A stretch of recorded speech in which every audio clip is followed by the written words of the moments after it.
Operação Marmelada. Capítulo 1. A visita de estudo.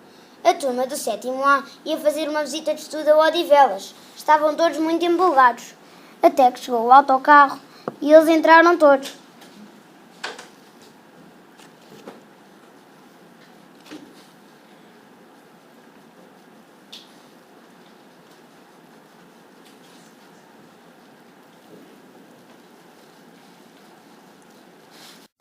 Já num autocarro, começou a chinfrineira. Opa, desanda lá daí, eu é que vou à janela. Querias, quem vai ser eu, senão enjoo. Incólito, ninguém te manda ser assim tão alta, mas que deves dar um jeitão para ir aos filhos, lá isso deves. Ora bolas, então não é que me esqueci de trazer a máquina fotográfica. Ou vocês calam e se sentam todos sossegados para eu ver se não falta ninguém. Ou juro-vos que voltam já a toque de caixa para a escola e dizem adeus à visita de estudo. O tom inesperadamente ameaçador com que a professora de História falou ao microfone do autocarro fez acalmar um pouco a confusão reinante. E que confusão! Também o caso não era para menos. É que, embora a viagem não fosse para muito longe, pois Odivelas ficava logo ali à saída de Lisboa, sempre iam passar umas horas fora da escola. E ainda por cima no último dia de aulas. A setora é nossa amiga. Arranjas uma visita de estudo na véspera das feiras de carnaval e tudo? Sim, e ainda por cima até dá para aqui. O meu sócio e eu aproveitámos a boleia, acrescentou Ricardo. Efetivamente, os dois amigos, que tinham ido equipados com bagagem para vários dias, não regressavam a Lisboa com os restantes colegas, pois iam passar o carnaval com os tios e com os primos do Ricardo, que viviam nos arredores de Odivelas. 17, 18, vou estragar-vos as férias. No primeiro dia de aulas, quero que me entreguem o relatório desta visita de estudo. 15, 16, que coisa, já me fizeram enganar. Não me interrompam, senão nunca mais saímos daqui. E, exasperada, foi de novo para a parte da frente do autocarro, a fim de recomeçar a contagem. Essa agora? Então não é que tenho de fazer a mesma chamada? Faltam-me 2. Ei, setora, desculpe lá. Esqueci-me de avisar que o Sérgio e a Patrícia estão com gripe. São eles que faltam. E entregou-se de novo à contemplação do seu ídolo. Coitados, já é preciso terem azar, além de perderem as visitas de estudo. Nem sequer gozam o carnaval. Sortudos, sabe-vos mas é de fazer o relatório. Relatório não, relatório. Um motorista tinha finalmente posto o autocarro em andamento. E como de manhã havia sempre mais trânsito em direção a Lisboa do que abandonar a capital, em breve estavam a passar junto ao estádio de Alvalade. Ali é que a gente devia ir em visita de estudo. Sporting! Sporting! Sugeriu o sportinguista ferreno, quase borrachando a cara no vidro da janela para ver melhor e ignorando por completo as assobiadelas de protesto que aquela sua sugestão provocara em metade da turma. Uau, Kid! Havíamos de ir à luz. Aquela águia de asas todas abertas por cima da entrada até me faz arrepios na espinha. Benfica!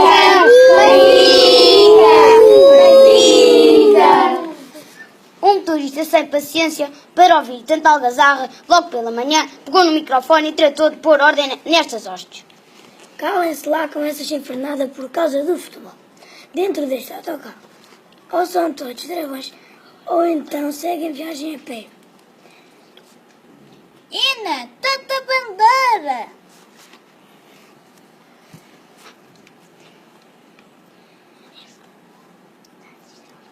De antes isto era um matador municipal. Ainda cheguei a trazer para cá muitas caminhonetas carregadas de animais para bater. Então o nome do teatro está mal escrito. Devia chamar-se Teatro do Matador. Tinha muita mais lógica. Sim, e depois ao carro apresentavam peças de terror, com sangue, facadas nas tripas e coisas do género. Não está tão mal escolhido como isso. A palavra mal aposta não vos diz nada. Vocês, lá atrás, importam-se de não sair do lugar e de prestar atenção. Até parece que me fazem um grande favor em empreender qualquer coisa. Bom, afinal ninguém sabe o que era a mal aposta. Oh, quem é que está mal disposta? O que é que foi? Por que é que estão todos à gargalhada? Acho que tem qualquer relação com o correio de antigamente. Ou coisa que o valha. Quando vou para a casa dos meus avós no norte, costumo passar por uma terra que também se chama assim. Tal como tu dizes, Miguel. Tratava-se de um serviço de transporte de correio e também de passageiros. Os romanos foram os primeiros a organizá-lo, no tempo do imperador Augusto. Em Portugal, foi criado nos finais do século XVIII e todas as localidades chamadas Valaposta devem esse nome ao facto de serem antigas estações de muda. Existiu também um algures por aqui. Nestas estações, além de serem substituídos os cocheiros dos cavalos, funcionava também uma estalagem que oferecia alimentação e dormida. Então era uma espécie de área de serviço da época, com hotel e tudo. Hotel não. Os hotéis são nas povoações com isso ficava à beira da hotéis. Desta devia ser mais um género de motel. Oh, senhora doutora, olha que não posso ter o autocarro parado mais tempo neste sítio. Afinal, como é? Apanham-se aqui alguns meninos ou saem todos no largo do mosteiro. Desculpe lá a minha distração. Siga, siga, antes que nos multem. Depois, enquanto se encaminhavam para o centro da cidade, a professora dirigiu-se novamente aos alunos. Na última aula, falei-vos tudo o que há para ver e dei-vos material sobre alguns monumentos. Cabe-vos agora ir à descoberta sozinhos e quando estiverem a fazer os vossos relatórios, não se esqueçam de que se não puserem lá as vossas próprias experiências, de nada vos servirá de copiar páginas e páginas de enciclopédia. O autocarro parou no lar do mosteiro e os alunos desceram todos. A professora relembrou aos alunos. Estudem bem os monumentos, façam os vossos relatórios e não se esqueçam de dar a vossa opinião. Sim, professora! Já na cozinha, de manhã, o Miguel declarou. Acho que temos de começar a pensar no trabalho de história. O Ricardo olhou como se tivesse caído das nuvens. Já nem me lembrava dessa cena.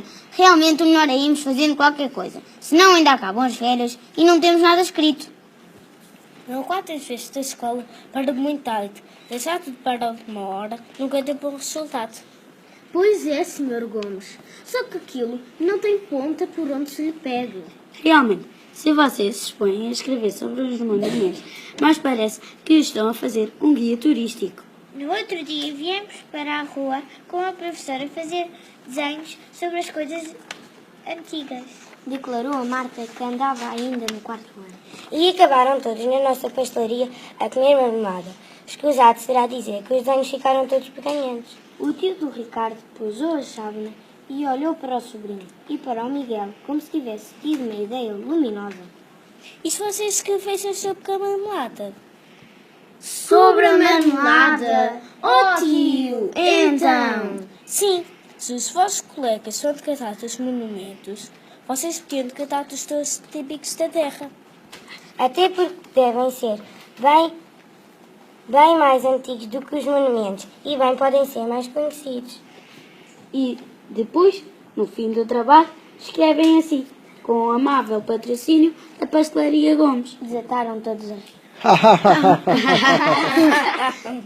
O que é patrocínio? Perguntou a Marta sem perceber onde é que estava a piada daquilo que o irmão dissera.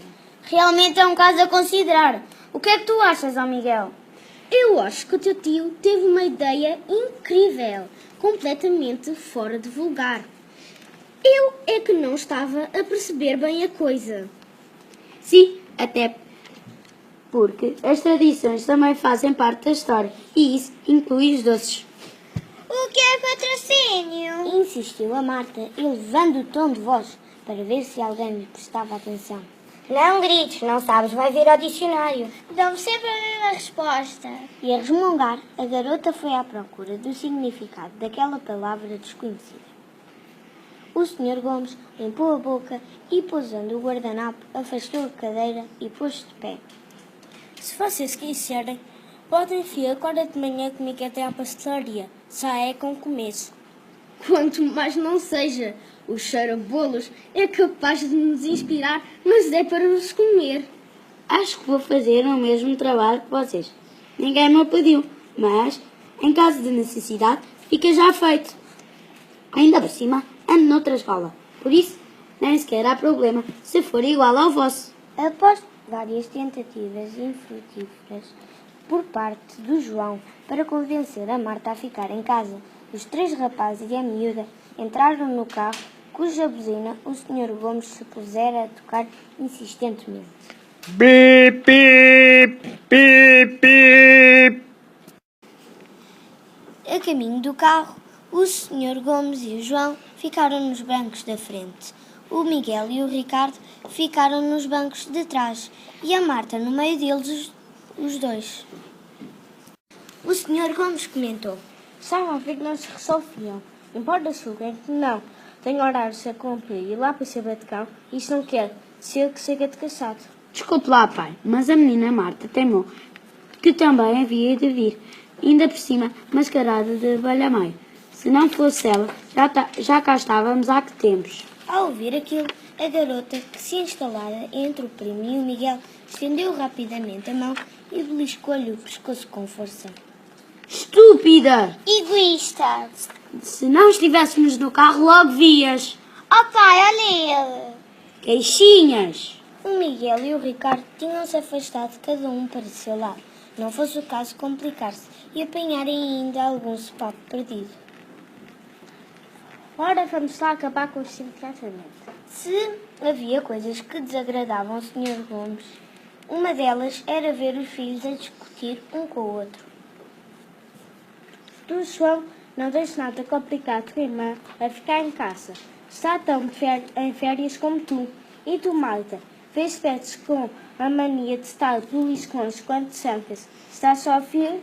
E pelo espelho retrovisor olhou para a filha de sob o olho farangido. Apaziguados os ânimos, os 4 entretiveram-se a observar um grupo de trapalhões que, no passeio, se divertia a fazer rasgadas vénias aos presentes. Olhem para aqueles malucos. Estão para ali às vénias. Realmente há doidos para tudo. Devem ser piratas da cabeça. Ainda ficam cheios de dores nas costas, de tanto se dobrarem. Acrescentou o João, passando um dedo pelo pescoço para ver se a irmã o tinha deixado muito marcado. Ora, o certo é que se infiltram e não prejudicam ninguém. Às vezes é para... Aí, cada brincadeira mais estúpida. Dizendo isto, o tio do Ricardo manobrou o carro com perícia e estacionou-o no espaço onde mal parecia caber uma bicicleta. O carro até se encolheu de medo. Constatou a Marta, dirigindo-se ao Miguel, orgulhosa da habilidade do pai. Atravessaram a rua e, com a Marta a saltitar à frente deles, entraram na pastelaria Gomes. Àquela hora, as mesas estavam quase todas desocupadas, pois a maior parte dos clientes preferia tomar um pequeno almoço rápido no balcão. O Miguel ficara bastante surpreendido ao perceber-se de que nem os filhos nem o sobrinho do Sr. Gomes estavam muito familiarizados com o processo de fabrico da marmelada. Essa agora, então vocês não costumam vir aqui abaixo? Vimos cá de vez em quando, mas acontece que só há pouco tempo é que o meu pai resolveu começar com isto. Foi para aí há coisa de um ano. Esclareceu o pasteleiro chamado Teixeira, enchendo rapidamente caixas de cubos com marmelada. Fartámos de fazer experiências até achámos que estava no ponto certo. Acrescentou a Sousa, que tinha saído por breves instantes e regressara a trazer nas mãos um pesado bloco amarelado. O que é isso? Inquiriu Miguel, cheio de curiosidade. Polpa de marmelo congelado. Elucidou ela, usando o bloco no tampo de mármore de uma mesa e esfregando energicamente as mãos uma na outra para as aquecer. É boa! Nunca me tinha passado pela cabeça que isso congelasse. Como a minha avó usa marmelos frescos. Oh, meu tosco, não vês que os marmelos só dão uma vez por ano? Sim, realmente é lógico. Caso contrário, só podiam vender marmelada durante alguns meses, a não ser que fizessem quantidades industriais, durante a época dos marmelos. Vocês não percebem nada disto. Comentou a Marta, que principiara a ajudar o Teixeira a fechar as caixas de cartão. Ai não! Ora então, explica lá tu como é que já sabes tanto. O tom simuladamente desabrido do Ricardo fez com que a prima perdesse a vontade de implicar com eles. O meu pai comprou quilos e quilos de marmelos, mas é para serem usados pouco a pouco. A Sousa tinha acabado de pôr a polpa congelada dentro de um enorme tacho. A mãe tem lá em casa um livro de receitas e um dia pôs a procurar de coisas diferentes para vender aqui. Informou a Marta que conseguira apropriar-se surpreendente de mais uns cubos de marmelada. Pois foi. Confirmou Teixeira, desviando por instantes os olhos daquilo que estava a fazer. Apareceu aí uma tarte com uma lista de doces que antigamente eram feitos pelas freiras do convento. Ah, já me lembro. Eu tinha vindo cá passar uma semana e a minha tia começou a pensar que podiam arranjar uma especialidade para a pastelaria, um doce conventual de preferência. E há cada um com nomes mais trambólicos. Declarou João, divertidíssimo só de recordar alguns. Pondo de lado os suspiros, os pastéis de nata e a marmelada, que são os mais comuns. Vocês sabem que se fazem esquecidos? É como tu te fazes às vezes. Interrompeu a Marta, que não perdia uma oportunidade para arreliar o irmão. Olha que levas um tabefe. Ameaçou ele, na brincadeira. Os tabefes também eram um doce.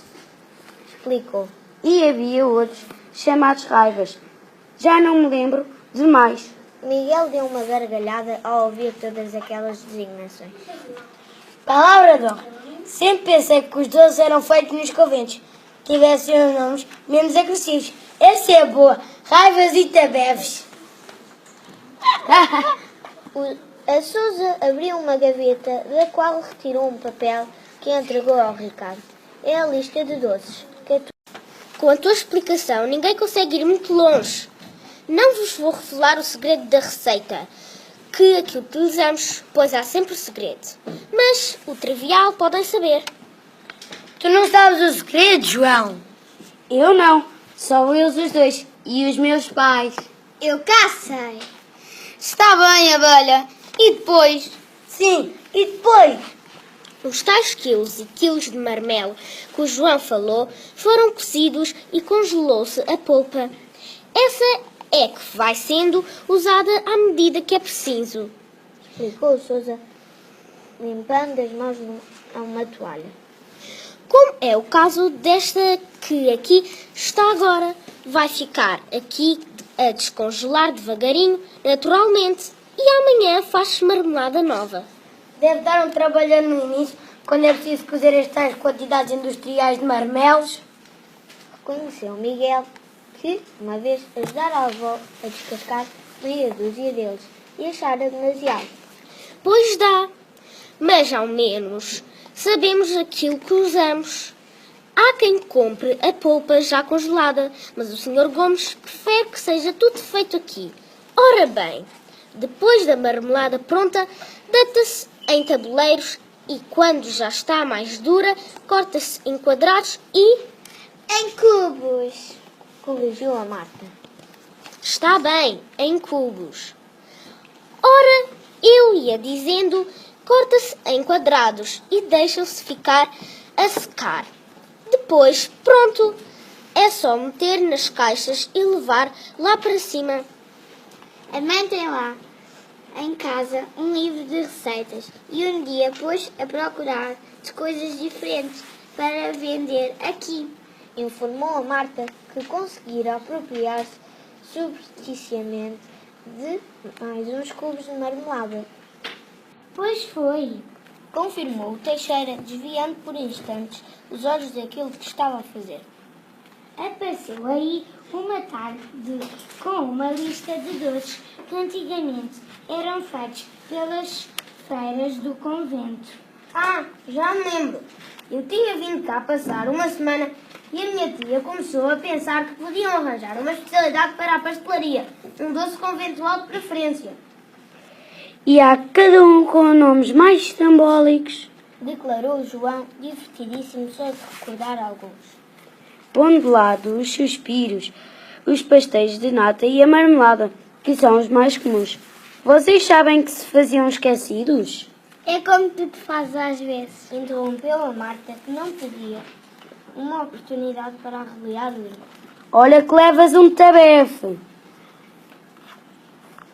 E havia outros chamados raivas, mas já não me lembro de mais.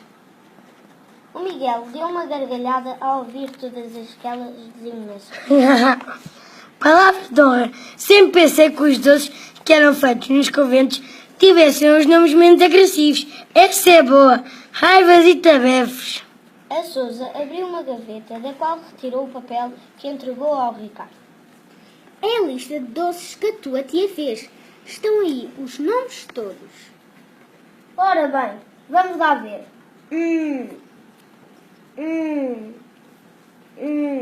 Estes já foram ditos. Cá estão. Ouve, Miguel, que isto vale a pena. Fartas. Juro que está cá escrito FARTENS. Covilhetes de abóbora. Covilhetes. Os primos, o Miguel e os dois pasteleiros, iam-se a bandeiras despregadas. Não tanto por causa dos nomes, mas especialmente pelo modo como o Ricardo os repetia. E agora, para terminar em beleza, um doce meiguinho. Mimos de açúcar rosado. Realmente, no meio de coisas tão estranhas, eu optava pela marmelada. Disse o Miguel, a quem agradava bastante comê-la entre duas fatias de pão, especialmente quando era feita pela avó ou pela Justina. Acharam que havia chegado a altura de deixarem os pasteleiros trabalhar sossegados. Já tinham visto e ouvido o essencial e, além do mais, o calor e o cheiro da fábrica começavam a provocar-lhes um ligeiro mal-estar. Agradeceram aos dois homens as explicações dadas, subiram rapidamente as escadas com a Marta à frente e dirigiram-se para a rua. Ar puro! Safa! Por hoje acabou-se a operação marmelada. Quem não conseguia trabalhar lá embaixo era eu. Ainda se fosse numa pizzeria. O João também se sentia mais aliviado com o ventinho fresco que lhe dava no rosto corado. Por isso é que não vou lá acima tantas vezes. Quando for mais velho, é de tomar conta da pastelaria, mas é cá em cima, a tratar do negócio. Quem quiser, vai lá para baixo. Eu cá dispenso. Tinham principiado a subir a rua que havia pouco tinham percorrido de carro com o Sr. Gomes. O grupo de mascarados continuava no passeio oposto a cumprimentar quem passava. Pois é, mas se não vais à fábrica, não podes controlar as coisas como deve ser. Sim, e pasteleiros de confiança, como o Sousa e o Teixeira, não deve haver por aí muito a pontapés. Vou eu lá para baixo. Decidiu a Marta, saltitando alegremente em redor deles. Os três rapazes não conseguiram manter-se calados ao ouvirem a sugestão da garota. Sai da frente, abelha! Essa é boa! Tu, deixa-me rir. Havia de ser bonito. Vê se paras quieta. Os três rapazes não conseguiam manter-se calados ao ouvirem a sugestão da garota. Então porquê? Costumo ajudar a minha mãe na cozinha e tenho muito jeito. O irmão deu uma valente gargalhada. Tu tens jeito é para ajudar a comer. Da última vez que ajudaste a fritar as batatas lá em casa, se não fosse a mãe a pôr a travessa num sítio alto para não lhes chegares, tinha ido para a mesa menos de metade. O Ricardo resolveu meter também a sua colherada. Sim, e hoje também não fizeste nada esquisita com a marmelada. Imagino que serias tu a trabalhar na pastelaria. Levavas a casa à falência, como diz o tio. Concluindo que era mais sensato não ligar aos comentários do irmão e do primo, correu pelo passeio e ficou à espera deles sentada no degrau da memória, ou tal monumento que aparecia representado nas caixas e no papel de embrulho da pastelaria. Afinal de contas, isto era o quê? Perguntou Miguel quando se aproximaram. Vem lá aquilo que a setora nos deu. A quem não aprecia muito estar a pensar em assuntos sérios naquele momento. Pois bem, mas só que não explica grande coisa. Ao certo, ao certo não diz o que é, só dá a hipótese. Também não sabe ao certo o que era. Já li um livro sobre isto e cada um tem a sua ideia. A única coisa que todos estão de acordo é que foram buscar a pedra para fazer um sítio aqui perto, chamado Pedernais. Se não me engano, eram as pedreiras de Trigás e foi construído para aí no século XIII ou XIV. Parece uma enciclopédia. Agora dedo para estudar história. Não foi a história. Foi a educação visual. Tivemos de criar um logotipo para a nossa turma. E inspirámos-nos na memória porque é um dos símbolos mais conhecidos de Odivelas. Pensámos que era a maneira mais fácil de resolver o assunto, mas o professor bem nos tramou. Então, Inquiriu Miguel, afastando-se rapidamente para o lado para não ser pisado pela Marta, que se pusera a dar saltos no degrau do momento para o passeio. tudo que a gente queria era despachar a coisa e obrigou-nos a entregar um trabalho escrito sobre a memória, ainda por cima individual. Suspirou o rapaz, recordando-se da magnífica tarde de sol que passara na biblioteca municipal, o nariz enfiado num volume de enciclopédia. Ao Cruzeiro, ao Memorial, e ainda tem mais nomes. Não havia dúvida de que o trabalho imposto pelo professor tinha dado os seus frutos. Quanto à finalidade, é que ninguém se entende. Uns dizem que era um monumento funerário, o que foi construído para comemorar a chegada do corpo de Dom Dinis à visita do mosteiro. Outros dizem que serviu para pousar o caixão do rei. O Miguel, que havia subido o degrau e se pusera a observar atentamente a memória, abanou a cabeça. Essa de pousarem aqui o caixão não me convence. No chão não ia pô-lo, com certeza, pois sempre era o rei. E lá em cima, naquela espécie de parapeito, também não me parece, pois dá-me ideia que é inclinado do meio para os lados. E só se ficasse a segurá-lo. É que ele não se pautava lá do alto. Tu hoje estás muito inspirado, constatou Ricardo, que embora estivesse habituado às saídas do amigo, nunca deixava de lhes achar uma certa piada. Há bocado foi aquilo da operação nada. Agora pões o desgraçado do rei a escorregar por aqui afora. Também há quem diga que era assim uma espécie de portagem, ou então um marco que delitava em determinado território. Pronto, agora é que já não sei mais nada.